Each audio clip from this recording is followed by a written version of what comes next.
parle. Chaque jour, Charles et Carole vous présentent la leçon de l'école du sabbat.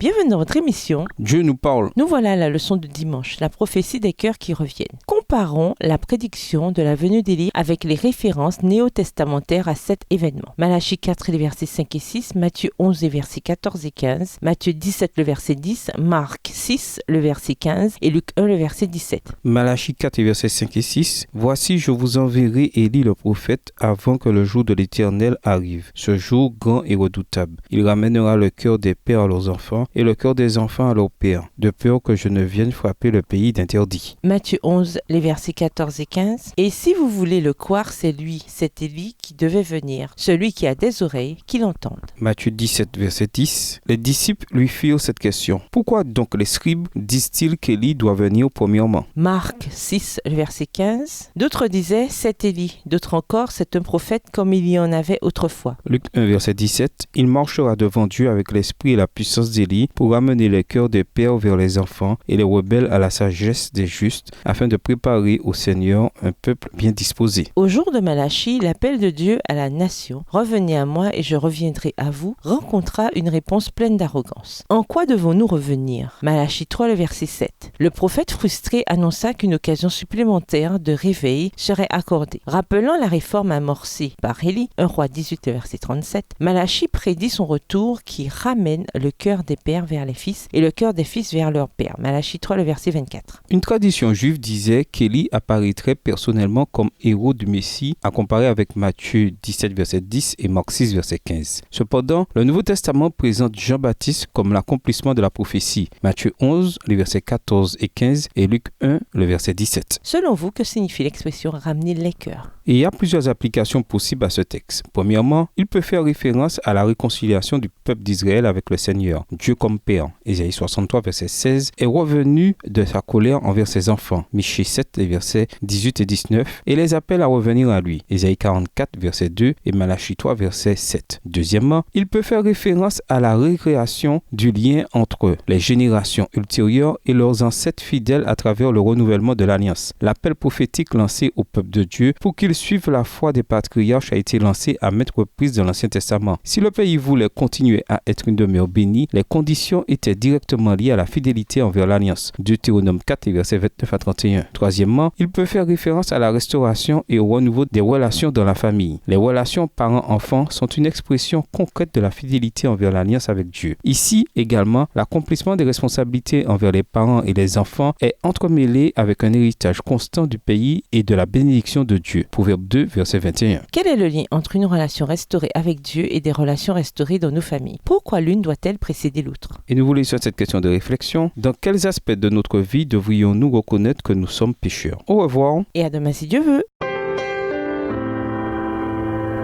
Dieu nous parle. Chaque jour, Charles et Carole vous présentent la leçon de l'école du sabbat.